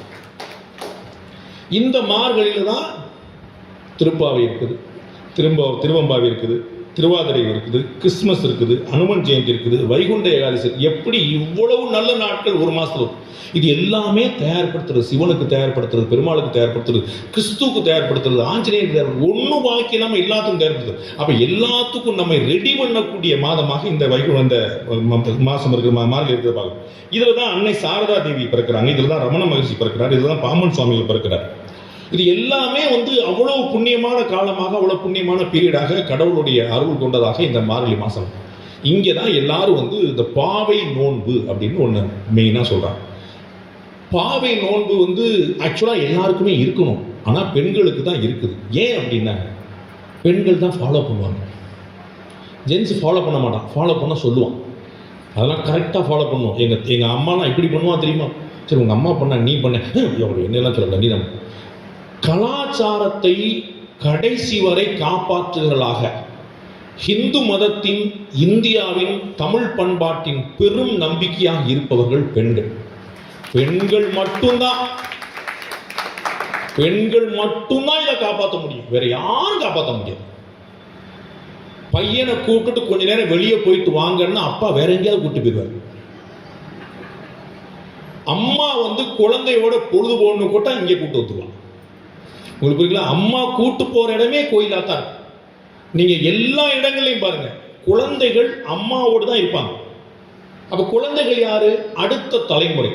அப்ப அடுத்த தலைமுறைக்கு நல்ல விஷயத்தை யார் சொல்லித்தர முடியும்? அம்மாக்களால் மட்டும் தான் சொல்லணும். அப்ப எந்த குழந்தையும் நல்ல குழந்தை தான் மண்ணில் பிறக்கையிலே அவள் நல்லவராவது தீயராவது அப்பா வளர்ப்பு இல்லையா? அதை எழுதுனது ஒரு அப்பா, ஆனா அவருக்கு தெரியும் அன்னை வளர்ப்பு இல்லைன்னு. அம்மா கையில தான் இருக்குங்கிற என்ன குழப்பம் இல்லை. அப்ப இந்த நோன்பு அப்படிங்கிறது ஆண்கள்கிட்ட கொடுத்தா அதை பலவீனமாக்கிடும். ஏன்னா ஆண்களுக்கு வைராக்கியம் கம்மி. பேசிக்கலாக நீங்க பாத்தீங்கன்னா ஆண்களுக்கு புசுக்குன்னு கோபம் வரும், புசுக்குன்னு விட்டுறான். பெண்களுக்கு வைராக்கியம் ஜாஸ்தி. கோபம் வந்தா 10 நாளைக்கு அந்த பக்கம் போகாம இருக்கிறது சேஃப்டி. எந்த மாதிரி கோபம் வரும்னு தெரியாது, வச்சு வேற செய்வாங்க. 6 மாசம் முன்னாடி ஒரு வார்த்தை சொல்லிப்போம், ஆமா பெரிய உங்க அம்மா அப்படின்னு இருப்போம். 6 மாசம் கழிச்சு வேற ஏதோ பேசிட்டு என்னடி சரோஜா ரெடி பண்ணிட்டு அன்னைக்கு சொன்னீங்கல்ல உங்க அம்மா பெரியம்மான்னு. எப்படி சொன்னேன்? 6 மாசம் முன்னாடி சொன்னீங்க. 6 மாசமா? கொஞ்சம் நிதானம் விட்டீங்கன்னா போன ஜென்மத்தில் பேசுனதெல்லாம் சொல்லுவான். இந்த பெண்களுடைய நினைவுத்திறன் சாதாரண விஷயமே இல்லை. அது என்னன்னா அவனை எப்ப செய்யணுமோ அப்ப செய்யணும், வச்சு செய்யணும். ஆண்களுக்கு சனச்சித்தம் சனப்பித்தம், அது 10 நிமிஷத்துல அவ்வளவு வரும், அவ்வளவு போயிடும். அப்ப என்ன, இந்த வைராக்கியம் பெண்கள்கிட்ட தான் இருக்குங்கிறதுனால அது பாவைக்கான நோன்பாக ஆக்கி வச்சா அந்த நோன்பு பெண்களால தான் கடைபிடிக்கணும்னு வச்சு. இந்த நோன்பு இருக்கிறதுல என்ன பிரயோஜனம் அப்படின்னா, எதுக்காக நோன்பு இருக்கணும், என்ன செய்யணும் அப்படின்னா, கல்யாணம் ஆகாத குழந்தைகளுக்கு கல்யாணம், கல்யாணம் ஆன பெண் குழந்தைகளுக்கு சத்புத்திரர்கள், அதற்கும் பிறகு சுமங்கலியாக தொடரும். இந்த 3 விஷயங்களுக்கும் இந்த பாவை நோன்பு தான் சாட்சியம் தான். பாவை நோன்பு இருந்தாலும் சொல்றான். கல்யாணம் பண்றது, சுமங்கலியா இருக்கிறது, குழந்தைகள். இந்த பாவை நோன்பு இருந்தா கல்யாணம் நடக்கும், சுமங்கலியா இருக்கலாம், குழந்தை பேர். இவ்வளவுதானா அப்படின்னா இல்லைன்னு எங்க அம்மா பெரிய பட்டியல் போடுறான். 30 பாசம் பாவை நோன்பு இருக்கிறான். அவ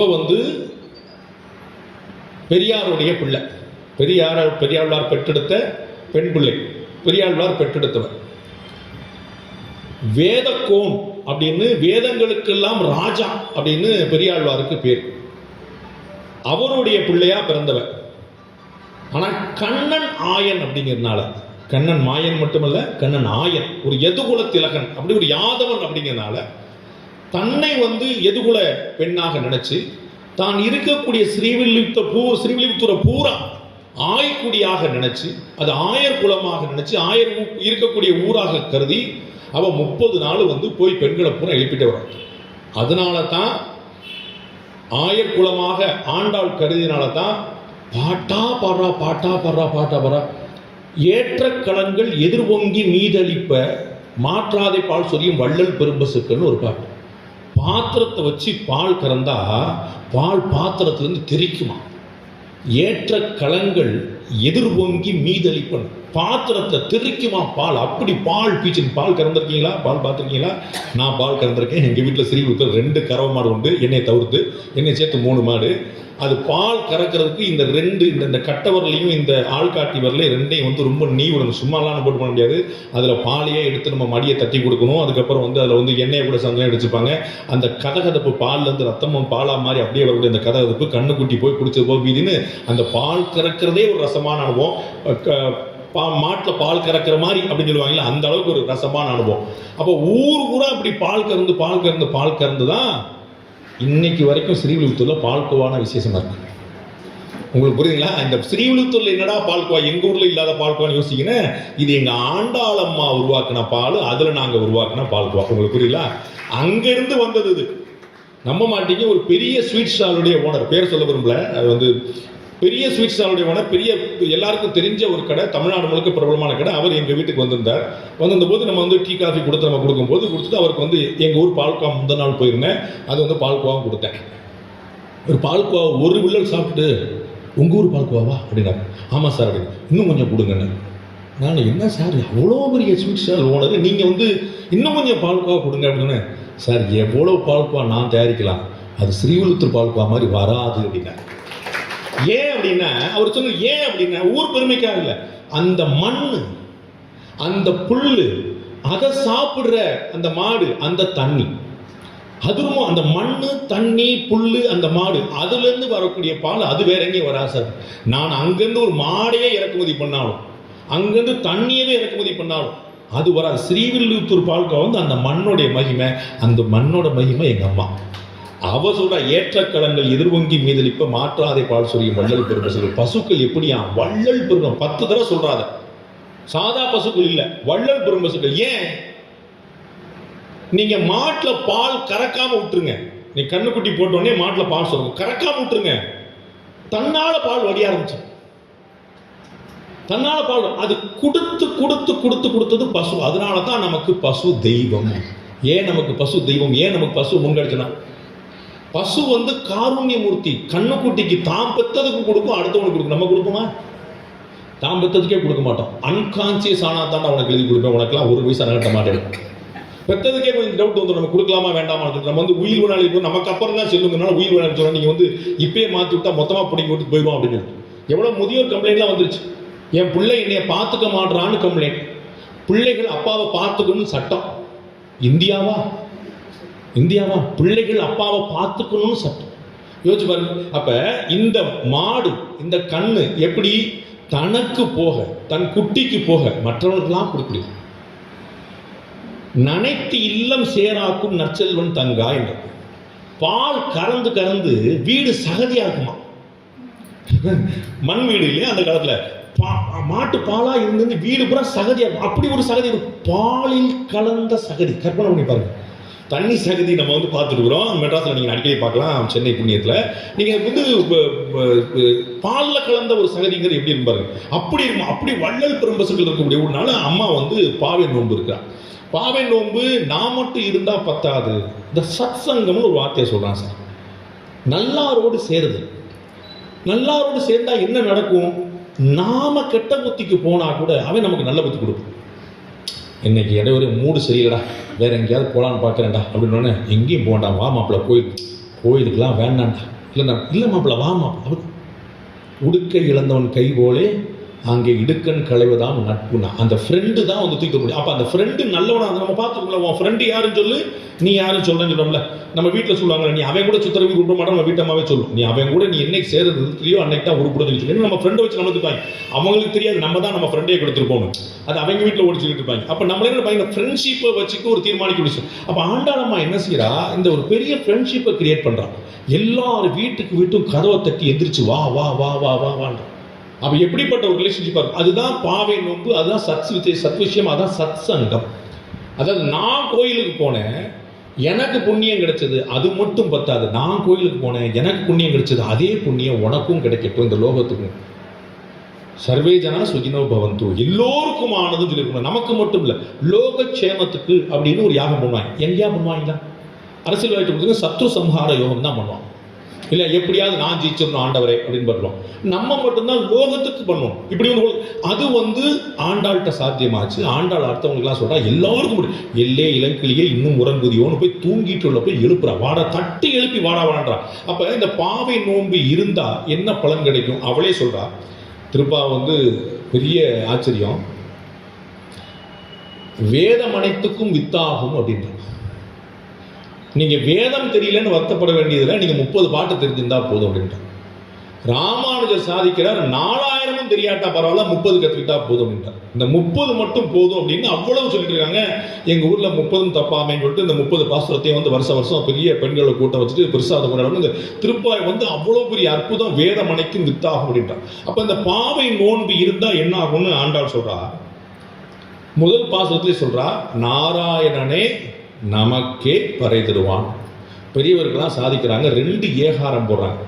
நம்ம என்ன சொல்லுவோம், சிஎம்ஏ வந்துட்டாரா, முதலமைச்சரே வந்துட்டாரா, பிரதமரே வந்துட்டார். பிரதமர் வந்துட்டார்னு சொல்ல மாட்டோம்ல, பிரதமரே வந்துட்டாரு, முதலமைச்சரே வந்துட்டார். அப்ப பிரதமருக்கு முதலமைச்சருக்கெல்லாம் மேல ஒருத்தர் இருக்கிறாங்கல்ல, நாராயணனே. சரி, அவன் தான், அவனே கொடுத்துருவான்டா, நீ போய் உட்கார்ந்து கும்பிடு. நீராட பொதுவிற்கு நோக்கு நேரில் சீர்மொழி வாய்ப்பாடு செல்வச்சு கூட நம்ம இந்த பாவை நோன்பு இருந்தா என்ன நடக்கும் அப்படின்னா, நாராயணனே வந்துருவான். யாருக்கு வருவான்? அங்க ஒரு கன்ஃபர்மேஷன் கொடுக்குறா, நமக்கே அப்படின்றா. டவுட்டே வச்சுக்கூடாது, நம்ம கொடுத்தாலும் கொடுப்பான். நம்ம வந்து ஆஞ்சநேயரை சொல்லின்னு செல்வன்னு சொல்றோம்ல, கண்டனன் சீதையை அப்படின்னு சொல்றாங்க. சீதையை கண்டேன்னு சொன்னா, சீதையை அப்படின்னு சொன்னா ராமன் அந்த பதட்டத்துல வந்து ஏதாவது ஆயிருமா ராமன். சீதையை பார்க்கலன்னு சொல்லிடுவான், சீதையை தெரியல, சீதை எங்க இருக்காங்க. சீதைன்னு சொன்னா அடுத்தவர் என்ன சொல்லுவானு பார்த்துட்டேன் அப்படின்னு சொல்லும் போது அப்ப எதுக்காக போனான்னு தெரியல. அப்ப எந்த வார்த்தையை முதல்ல சொல்லணும்னு பாக்குறோம்ல. அப்ப வந்து நாராயணனே, டவுட்டே படாத, நமக்கே உங்களுக்கு கட்டாயம் நமக்கே அப்படின்னு சொல்லிட்டு என்னது, நமக்கு பறை தருவான் கடவுள் பெருமாள் சுவாமி. நாம இந்த பாவை நோன்பு இருந்தா இந்த மார்கழி மாசத்துல 3 வேளை கோயிலுக்கு போனா, அட்லீஸ்ட் ஒரு வேளையாவது கோயிலுக்கு போனா, அட்லீஸ்ட் 30 நாள்ல 10 நாள் கோயிலுக்கு போனா, ஒரு நாளாவது கோயிலுக்கு போனா, நாராயணனே நமக்கே பறை தருவான். வாயினால் பாடி மனத்தினால் சிந்திக்க போய பிழையும் புகுதருவான், நின்றனவும் தீனில் தூசாகும். நம்ம செஞ்சதெல்லாம் சரி பண்ணிடுவான், மிச்ச மீதி இருந்தாலும் காலி பண்ணிடுவான். நின்றனவும் தீனில் தூசாகும், போய பிழையும் புகுதரும். நம்ம என்னென்ன தப்புலாம் செஞ்சோமோ அதெல்லாம் போயிடும். 30 நாள் மார்கழி மாசம் பெருமாள் சுவாமி கோயில், நடேசன் நகர் கோயில் பெருமாள், வேற ஒண்ணுமே தேவையில்லை. நீங்க அதுக்காக நீங்க நேரம் காசிக்கு தான் போகணுங்கிற அவசியம் இல்லை. நாம இருக்கிற இடமே காசி. எங்க பெருமாள் இருக்கிற சர்வ வியாபி, எல்லா தூண்லையும் இருப்பார், துருமுலையும் இருப்பார்னு அதை நீங்க கேட்டிருப்பீங்க. நம்ம துஷ்யன் சீதர் வந்து ரொம்ப பிரமாதமா சாதிப்பார. பிரகலாதன் வந்து எல்லா இடத்துலயும் பெருமாள் இருக்கார் அப்படின்ட்டான். ஹிரண்யகசிபு அப்படியே சுத்தி பாக்குறானா. நரசிம்மர் பயந்துட்டா, இப்ப எந்த தூணை காட்டுவான்னு தெரியலையேன்னு. அவன் ஏதாவது தூணை காட்ட, இவன் ஏதாவது தூணை காட்ட, நமக்கு எந்த தூணை சொல்லுன்னு நரசிம்மர் அந்த ஹால்ல இருந்த எல்லா தூண்லையும் உட்கார்ந்துருந்தான். நீ எந்த தூணை தட்டினாலும் நான் இருப்பேன்டா அப்படின்னு. சர்வ வியாபி இல்லையா? அவன் இந்த தூணை தட்டுவா அப்படின்னா இங்கே உட்காந்துருப்பேன். இது அப்படின்ட்டு நம்ம பார்ப்போம்ல, இது அது அப்படின்னு நம்ம நானும் சொல்லணும்ல. அப்ப நாளுக்கு சுவிட்ச் பண்ண முடியாதுல்ல, டக்கு டக்குன்னு இது இது சொல்லணும்ல. அப்ப என்ன எந்த தூணை காட்டுவானே தெரியலன்னு சொல்லிட்டு நரசிம்மர் எல்லா தூண்லையும் உட்கார்ந்த சர்வ வியாபி. அப்ப போய பிழையும் புகுதருவான், எல்லா விஷயத்தையும் காலி பண்ணி விட்டுருவான், எந்த பிரச்சனை இருக்காது, பிழைகளை எல்லா தவறுலையும் சரி பண்ணிடுவான்.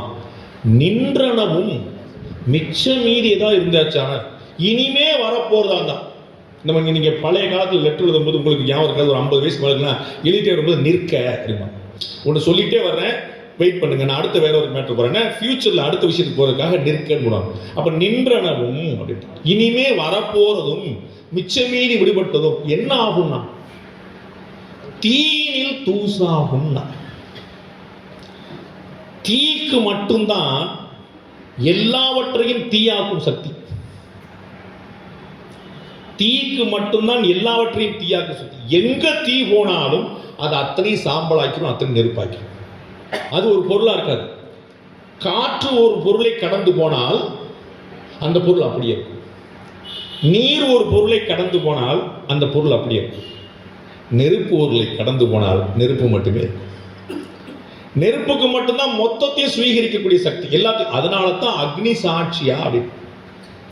ஏன் நமக்கு அக்னி கருவுல இருந்து கர்ப்பத்துல இருந்து கல்லறை வரைக்கும் ஏன் அக்னி வச்சு நித்திய ஔபாசன ஹோமம்னு பண்ணுவாங்க. ஹோமம் பண்றது நமக்கு தொப்புள் குழியில் அந்த அக்னி இருந்துகிட்டே இருக்கும்னு சொல்லுவாங்க. எல்லாத்துக்கும் சாட்சி அக்னி. ஏன்னா அதுதான் சாஸ்வதம், அதுதான் கடைசி வரைக்கும், அதுதான் சத்தியம், அதுதான் பியூரஸ்ட் ஃபார்ம். எல்லாத்தையும் சுவீகரிச்சிடும். அப்ப தீனில் தூசாகும். அந்த தூசு தீக்குள்ள போனா என்ன ஆயிடும்? தூசை இருக்காது, அது தீ அடிக்கும். அப்படி சரி பண்ணி அந்த பாவை நோன்பு இருந்தா பறைதருதியாக திருத்தக்க செல்வமும் சேவமும் யாம் பாடி வருத்தமும் தீர்ந்து மகிழ்ந்தேலோ ரெம்பாவாய். இந்த வருத்தமும் தீர்ந்து மகிழ்ந்துரும் அப்படின்றா. இதுல 2 வார்த்தை யூஸ் பண்றாங்க. நமக்கெல்லாம் வருத்தம் தீர்ந்தாலே மகிழ்ச்சி தானே. ஆனா வருத்தம் தீர்றது வேற, மகிழ்ச்சி அடைகிறது வேற. ஒரு அடிபட்டு காயம்பட்டு கீழே விழுந்து கிடப்போம், புண்ணா இருக்கும், வலிக்கும், அந்த வலி தீருது அப்படின்னு ஆறுதல். டக்குன்னு மருமக நல்லவளா மாறிட்டான், இது மகிழ்ச்சி. யார் யாரெல்லாம் சிரிக்கிறான்னு பின்னாடி இருக்கிற பார்த்துட்டே இருக்கிறா. நீங்க விவரம் தெரியாம சிரிக்கிறீங்க, நம்ம தனியா இருக்கிறோம் தெரியாது நினைச்சிருக்கீங்க. ஃபுல்லா சிசிடிவி எடுத்துக்கிட்டு இருக்காங்க, பாத்துங்க. ஓஹோ, மருமகள் நல்லவளா திருந்திட்டான்னு அத்தனை பேர் சொன்ன போது 32 பேர் மட்டும் சிரிச்சையில விட்டுட்டு கணக்கு வச்சு பார்த்து வாங்கி பார்த்துக்க. வருத்தம் தீர்றது வேற, மகிழ்ச்சி அடைகிறது வேற. 2மே சொல்றாங்க. உன்னுடைய வருத்தம் எல்லாம் போயிடும், உன்னுடைய மகிழ்ச்சி எல்லாம், உன்னுடைய வருத்தமும் தீர்ந்து மகிழ்ந்தேலோ ரெம்பாவான். வேறொரு பாஸ்டர் சொல்றா, குற்றேவல் எங்களை கொள்ளாமல் போகாது, இற்றை பறைகொள்வான் அன்றுகான் கோவிந்தா, எற்றைக்கும் 7 வரவிக்கும். 1 நாள் 2 நாள் கிடையாது. எங்க அப்பாட்ட நான் ஒரு டவுட் கேட்டேன். இவ்வளவு பாவம் பண்றாங்களே, அவங்கெல்லாம் ஓஹோன்னு இருக்கிறாங்களே, இது என்ன நியாயம் இது? அப்போ நம்மளும் பாவம் பண்ணிட்டு போயிடலாம்ல. மகாநதிங்கிற படத்தில் கமல்ஹாசன் வச்சிருப்பார் ஒரு பியூட்டிஃபுல்லான வசனம். நல்லது செய்கிறவனுக்கு கிடைக்கக்கூடிய எல்லா புகழும் கெட்டது செய்கிறவனுக்கு கிடைக்கும்னா ஏன் நல்லவனா இருக்கும்? எவ்வளவு ஆழமான ஒரு வரி வருது. கெட்டவனுக்கு எல்லாமே கிடைச்சிடும். அப்ப நம்ம பிரத்யட்சமா பார்க்கிறோம், கெட்டவங்களுக்கு நிறைய கிடைக்குது. அப்ப என்ன பதில் இதுக்கு? இதுக்கு ஒரு பதில் வேணும்ல. நீ நல்லவனாரு நல்லவனான்னு சொல்றீங்க, கோயில் கோயிலா பேசுறீங்க, நல்லவனாரு பாவம் பண்ணக்கூடாது, அதெல்லாம் அநியாயம்டா, அதெல்லாம் பாவம்டா. ஆனா கண்கூடா பார்க்குறோம், அத்தனை பாவம் செய்யணும், ஹாப்பியா இருக்கிறான், ஜாலியா இருக்கிறான், பயங்கர பெரிய பெரிய கார்ல வரான் போறான். என்னடா கணக்கு அப்படின்னா, அதுதான் இந்த பூர்வ ஜென்ம புண்ணியம்ன்றான். இந்த விவசாயங்கள்ல தஞ்சாவூர் பக்கத்துல அக்ரிமெண்ட் போடும்போது என்ன செஞ்சுட்டு இருக்கீங்கன்னா சுகஜீவனம்னு எழுதுவாங்க. சௌக்கியமாக உட்காந்துருக்கேன். என்ன அப்படின்னா, எங்கள் அப்பா தாத்தாலாம் நிறைய 100கணக்கான ஏக்கர் வச்சிருக்கிறார், விவசாயம் பார்த்துட்டு நான் சந்தோஷமாக உட்காந்துருக்கேன். நான் ஒன்றும் பண்ணுறதில்ல, யாரோ உலகம் எங்கள் அப்பா சம்பாதிச்சார், நான் வருமானத்தை வாங்கி சுகஜீவனம் போட்டிருக்கேன். அப்படின்னா எங்கள் அப்பா சம்பாதிச்சார் எனக்கு இருக்கு. ஃபிக்ஸட் டெபாசிட்டில் அமௌண்ட் போட்டிருக்காங்க. பெரியவா போயிட்டானா அக்கௌண்ட்டில் இருக்கிற பூரா லீகல் ஐட்டம் போட்டு நம்ம போய் ஜம்முன்னு வாங்கிட்டு வந்துடலாம். ஓகேவா? அப்போ இது எப்படி நடக்குது? பூர்வ ஜென்மத்தில் பண்ணி வச்சிருந்த புண்ணியங்கள் பூரா இப்போ வந்துட்டு இருக்கு. அந்த ஹாப்பினஸ்ல அவன் இருக்கிறான். ஆனா என்ன ஆகுது? அந்த எஃப்டி கரையுது. அன்னைக்கு எஃப்டி இன்னைக்கு அவன் ரெக்கரிங்க்கு மாத்தி அதை பூரா ஸ்பெண்ட் பண்ணிட்டு இருக்கான். அடுத்த ஜென்மத்துல கிடையாது. அப்ப இந்த ஜென்மத்துல என்னன்னு பார்க்க கூடாது. எற்றைக்கும் 7 புறவிக்கும். எனக்கு தெரியாது, முந்தின ஜென்மத்தில் என்ன பண்ணுவேனோ அடுத்த ஜென்மத்தில் என்ன பண்ணுவேனோ, இந்த ஜென்மத்தில் நான் உட்காந்து பாவை நோன்பு இருக்கேன் உன்னை பார்த்துட்டு இருக்கிறேன். ஆனால் நான் அடுத்த ஜென்மத்தில் அப்பா பட்டா எனக்கு தெரிஞ்சதில்ல, எற்றைக்கும் 7 வரைக்கும் உந்தனோடு உற்றோமே ஆகும், உன் காலையே பிடிச்சிக்கிட்டு இருக்கோம். அடுத்த ஒரு வரி சொல்றார், உந்தனோடு உற்றோமே ஆகும் உனக்கே பிடிச்சிருக்கும், மற்ற நம் காமங்கள் மாற்றையோர் என்பாங்க. பெரிய சேலஞ்ச் இதுதான். இந்த காமம் அப்படிங்கிற வார்த்தைக்கு வந்து ஆசை அர்த்தம். இந்த ஆசை இருக்கு பாருங்க, பெரிய மாயை. கண்ணன் வந்து உள்ள ஃபுல்லா பேசுறான், நான் தான் மாயைன்றான், அது வேற செஞ்சுக்கிட்டான், அவனே மாயாவுக்கு அவனே திருவண்ணம், எங்க போறது, அவனே எல்லாம் பண்ணா எப்படி தான் போகுது, நம்ம வந்து ஒண்ணுமே புரியலையே. நான் தான் மாயைன்ற அந்த மாயை எப்படிப்பட்டதா இருக்கு, மூக்கால மோந்து பார்க்க முடியல, அந்த மது ஈர்க்குது. செத்த பிணமா இருக்குது, அந்த கறி சுவைக்குது. வாந்தி பேதி வந்தா பக்கத்துல போக முடியல, அந்த உடம்பு இனிக்குது. யோசிச்சு பாருங்க, எந்த உடம்பு, எந்த மது, எந்த கறி என்ன ஸ்டேட்டஸ்ல இருக்கு, நமக்கு எப்படி வந்து ஈர்க்குது, எப்படி இழுக்குது. அதுக்கு எவ்வளவு பேர் சரக்கு அடிச்சுட்டு, எவ்வளவு பேர் தமிழ்நாடு அரசு புண்ணியத்தில் டாஸ்மாக் கடை வாசல் எவ்வளவு பேர் கிடக்கலாம், எவ்வளவு இருக்குது. அது நீங்க சினிமாவில் பார்த்துருப்பீங்க, மூக்க பொத்திக்கிட்டே வேற குடிப்பான், அது முடியல ஆனா குடிக்கிறான். இதுதான் மாயன். வாசனை பிடிக்காது, ஜிகே வாசனை சொல்லல, வாசனை பிடிக்காது, வாசனை பிடிக்காது, ஆனா இது எப்படி இருக்கு, இதுதான் மாயன். அப்ப இப்ப தெரிஞ்சு போச்சு உன் காலை பிடிச்சிருக்கணும்னு, உன் காலை பிடிச்சாதான் எனக்கு கதின்னு. அடுத்த ஜென்மத்தில் எப்படி இருக்குமோ தெரியாது, முந்திர ஜென்மத்தில் எப்படி இருந்தனும் தெரியாது. அப்ப எற்றைக்கும் 7 பிறவிக்கும் உந்தனோடு உற்றோமையாவும் உனக்கே நாம் ஆட்செய்வோம், மற்ற நம் காமங்கள் மாற்றேலோர் என்பாவாய். இந்த காமங்கள், இந்த ஆசை மனசுல இருந்து வெளியே போகலன்னு யோசிச்சு பாருங்க. நம்ம வீட்டிலே என்ன பழகிட்டோம், கோயில் கோயிலா சுத்தணும் அப்படின்னா ரிட்டையர்ட் ஆகிட்டல கோயில் கோயிலா சுத்தணும். சர்வீஸ்ல இருக்கும்போது கோயில் கோயிலா சுத்தக்கூடாதுன்னு யார் சொன்னா? புரியுங்களா? சின்ன வயசுல கோயில் போகக்கூடாதுன்னு யார் சொன்னா? கோவில் குளம் அப்படிங்கிறதே வயதானவர்களுடைய நடைமேடைங்கிற மாதிரி ஆயிப்போச்சு. ஏன் புதிய தலைமுறை தந்தி டிவி இருக்கலாம், புதிய தலைமுறை அடுத்த தலைமுறை ஏன் இந்த பக்கம் உள்ள வரக்கூடாது, ஏன் கொண்டு வரதில்லை? இது பூரா பணம் சம்பாதிக்கிற நேரம். 4 காசு சம்பாதிக்க வேண்டாமா? 4 வர்ணம் பத்தி நாடே சண்டை போடுது. இன்னைக்கு 4 வர்ணம் கிடையாது, எல்லாம் ஒரே வர்ணம் தான், வைசியர்கள் தான். பிராமணர்கள் கிடையாது, சத்திரியர்கள் கிடையாது, சூத்திரர்கள் கிடையாது, எல்லாம் வைசியர்கள் தான்.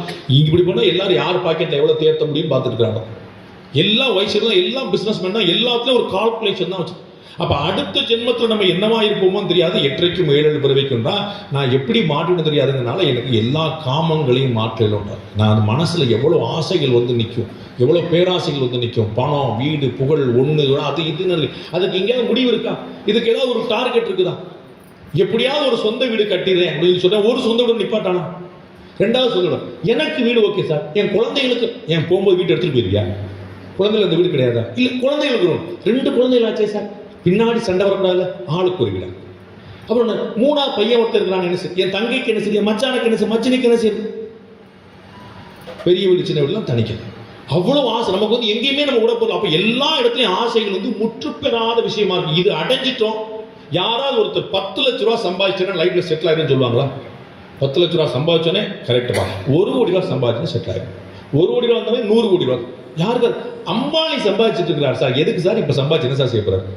அதானி சம்பாதிச்சு என்ன அவங்க 8க்கும் 7 பிறவிக்கு அங்கே தான் காசு. அவ்வளவு காசு வச்சு என்ன செய்ய போறாங்க? விடாது. அது அம்பானி இல்ல, அதானி இல்ல, நாம் அங்க இருந்தாலும் அப்படித்தான்.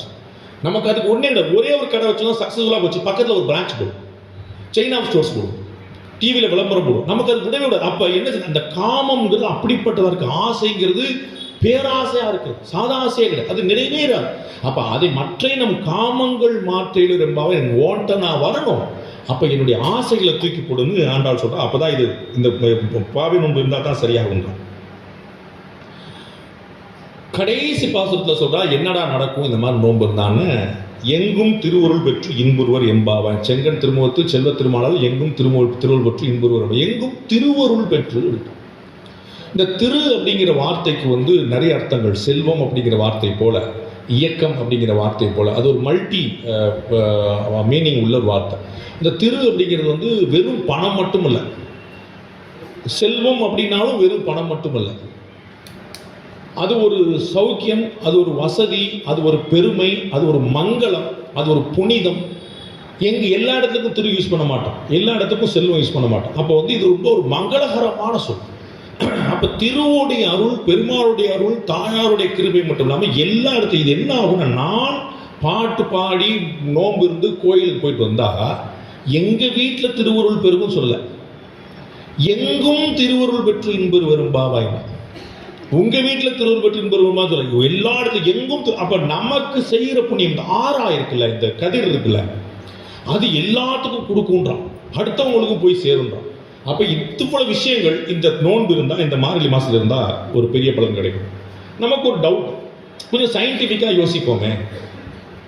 மாதத்துக்கு எப்படி ஒரு புண்ணியம் செஞ்சு வந்தீங்கன்னா சென்டிமெண்ட்டாக பேசுகிறீங்க, ரைட்டு, கோயில் ஸ்பிரிச்சுவலாக பேசுகிறீங்க. பட் கொஞ்சம் ப்ராக்டிக்கலாக யோசிப்போம். அது எப்படி இதுக்கு புண்ணியத்தன்மை வந்துருச்சு அப்படின்னா எப்படி, இந்த மைக்கு புனிதம் பெற்றுருச்சு அப்படின்னா எப்படி, இதெல்லாம் நம்ப முடியாது. அது மாதிரி மாதம் புனிதமானதுன்னா எப்படி, அது காலண்டர் 12 மாதம் தள்ளி தள்ளி போகக்கூடிய ஒவ்வொரு நாள், இதில் எப்படி புனிதத்தன்மை கொஞ்சம் அறிவுபூர்வமாக பகுத்தறிவு தானே ட்ரெண்டு. அப்போ பகுத்தறிவு பூர்வமாக கொஞ்சம் யோசிச்சு பார்த்தீங்கன்னா உங்களுக்கு தெரியும், இந்த வைப் அப்படின்னு ஒரு வார்த்தை இப்போ ஜென்சி சொல்கிறாங்க. இந்த இளைஞர்கள்லாம் குட் வைப், நல்ல வைப் இருக்குமா. இந்த வைப்ரேஷன் அப்படிங்கிறதுடைய ஷார்ட் ஃபார்ம் வைப். இந்த வைப்புங்கிறது என்ன அப்படின்னா, டைரக்ஷன், டைமென்ஷன், டைம், இந்த 3 சேர்ந்தது தான் இந்த வைப்னு சொல்லுவோம். எந்த இடம், எந்த திசை, எந்த நேரம், இந்த 3ம் சேர்ந்ததான். நமக்கு வடக்கு நோக்கி இருக்கல் அப்படின்னு சொல்லுவாங்க, தெற்கு நோக்கி இருக்கல்னு சொல்லுவாங்க, கிழக்கு திசையை பெருமையாக பேசுவாங்க. ஒவ்வொரு திசைக்கும் ஒரு ஸ்பெஷாலிட்டி இருக்குது. அதான் எங்கே அப்படின்னு, எதை நோக்கி அப்படிங்கிறத பார்க்கணும். டைரக்ஷன், எதை நோக்கி நம்ம போகணும், டைம் நம்ம பார்க்கணும், எந்த நேரத்துக்கு. இது 3மே சேர்ந்ததான் வைப் அப்படின்னு. இந்த 3லையுமே பார்த்தீங்கன்னா இந்த மார்கழி மாசத்தில் மட்டும்தான் அதிகமான குளிரும், குறைவான வெயிலும், நல்ல இனிமையான தன்மையும் சேர்ந்துருக்கும். இந்த வெதரே ரொம்ப ஒரு பியூட்டிஃபுல்லான. நீங்கள் பார்த்துப்பீங்க, 2 மாதம் முன்னாடி கடுமையான மழை சென்னையில், நம்ம என்ன ஒரு மோனு பீதியை கையில் பிடிச்சிட்டு உட்காந்துருந்தோம். 2 மாதம் கழிச்சு பயங்கரமான வெயில். அதுவும் நம்ம ஒரு புறம் மெட்ராஸில் இந்த மாதிரி வெயில்லாம் என் வாழ்க்கையிலே பார்த்தது இல்லைன்னு எவ்ரி இயர் சொல்லுவோம், இந்த வருஷம் சொல்லுவோம். அப்படி ஒன்று. அப்போ இந்த 2க்கும் நடுவில் இந்த பீரியட் பாருங்க, இதுதான் இந்த ஒரு பியூட்டிஃபுல்லான பீரியட். நல்ல அற்புதமான, குறைவான சூரியன், அதிகமான சந்திரன். பாலிடிக்ஸ் இல்லை, தப்பாக யோசிக்காதீங்க, அப்படியே கொஞ்சம் சீரியஸாக இருக்கும். குறைவான சூரியன், அதிகமான சந்திரன். ஏன் அது எப்படி ஒரு பியூட்டியை கொடுக்கும்? சூரியன் குறைவாக இருந்தால் சந்திரன் அதிகமாக இருந்தால் எப்படி பியூட்டியை கொடுக்கும்?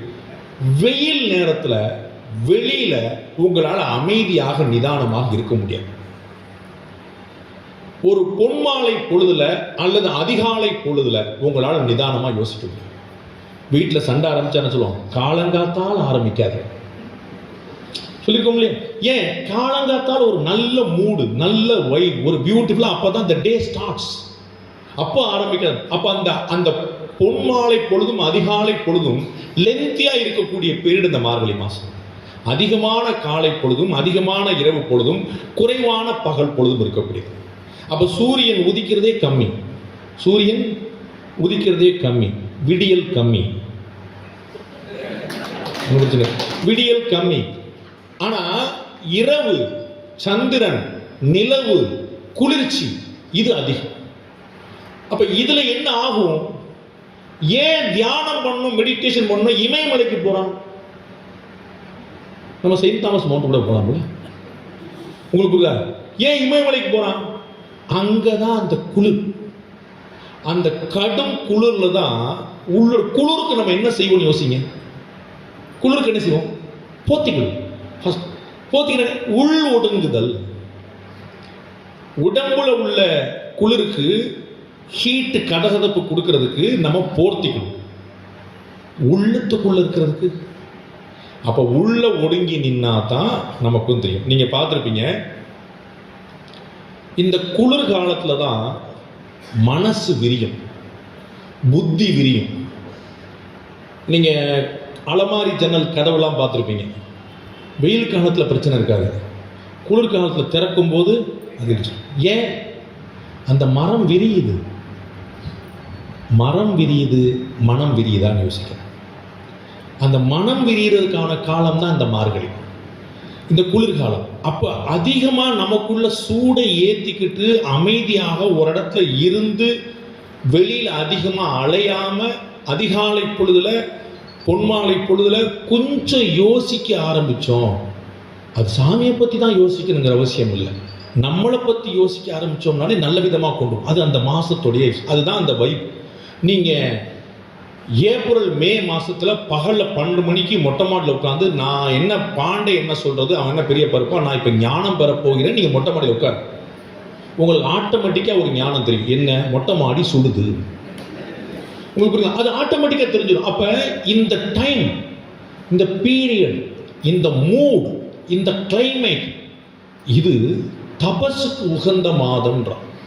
நம்மளை மாதிரி ஆட்கள் தபஸ்லாம் பண்ண முடியாது, தியானம்லாம் பண்ண முடியாது, பண்ணவும் வேண்டான்ற நமக்கு தான் பார்த்துக்கங்க. நீங்கள் வந்து எதுவுமே செய்ய வேண்டாம் ராமநாமம் சொல்லிட்டு போன்னு சொன்னது நம்ம எதுவுமே செய்ய மாட்டோங்கிறது தெரிஞ்சனால தான். உங்களுக்கு புரியுங்களா? அவன் வந்து ஏதோ ஒன்று வசூல் இல்லை, நம்ம எதுவுமே செய்ய மாட்டோம் அப்படின்னு 2 ராமராமா சொல்லிட்டு அதுக்கும் சொல்ல மாட்டோம். அப்போ அதுக்கு உங்களுக்கு வந்து மரான்னு சொல்லி இந்த மரத்தோட பேர் அது எப்படி வந்துச்சு பார்த்தீங்களா? இந்த மரம் என்னடா மரம்னா இது மரம் தான். திருப்பி சொல்லு மராமரம், திருப்பி சொல்லு மராமரம், மரா சொல்ல வந்தவன் ராமராம். இப்படித்தான் நமக்கு ராமநாமே சொல்லு 2 எழுத்துக்கு. அப்ப நம்ம எப்படி சொல்லுவோம்? அப்ப இந்த ராமநாமத்தை சொல்றது, பெருமாள் நாமத்தை சொல்றது உகந்த பீரியட் எதுரா அப்படின்னா இந்த மார்கழி மாசம் தான். இந்த மார்கழி மாசத்துல மனதை உள்ளே இருத்தி அமைதிப்படுத்தி சாதாரணமா லௌகீக விஷயத்திலேருந்து யோசிச்சு எங்கே நகர்ந்துட்டு இருக்கோம், என்ன பண்ணப்படுறோம், ரெஸ்ட் ஆஃப் லைஃப், நம்ம அடுத்த கட்டமாக நம்ம என்ன செய்ய போறோம், கொஞ்சம் ஆழமாக நம்மை நாமே யோசிப்பதற்கு கண்ணன் கீதையில் என்ன சொல்லியிருக்கிறான்? அறிவியலில் நான் தன்னை அறிதல். அந்த தன்னை அறிதலுக்கு அற்புதமான மாதம் இந்த மார்கழி சொல்றான். 30 நாள் வந்து சாமி கும்பிட்றது, 31ஆம் நாள் வந்து தை பார்க்குறோம். நிறைய அந்த மார்கழியோட மகிமையை சொல்லிகிட்டே போகலாம். 30 பாட்டு இருக்குது. அதில் ஒரே ஒரு பாட்டை சொல்லி நான் முடிக்கிறேன். உங்கள் எல்லாருக்குமே தெரிஞ்ச பாட்டாகவும் இருக்கும், அதை கொஞ்சம் யோசிச்சுக்கின்னு அது தெரியும் அது எவ்வளோ புண்ணியமான விஷயம் அப்படின்ட்டு. ஓங்கி உலகளந்த உத்தமன் பேர்வாடி நாங்கள் நம்பாவைக்கு சாற்று நீராடினால் தீங்கின்றி. எங்கள் அம்மா பின்னாடி வந்த பாரதி தான் ஈஸியாக தமிழ் சொன்னான்னு சொல்லுவாங்க.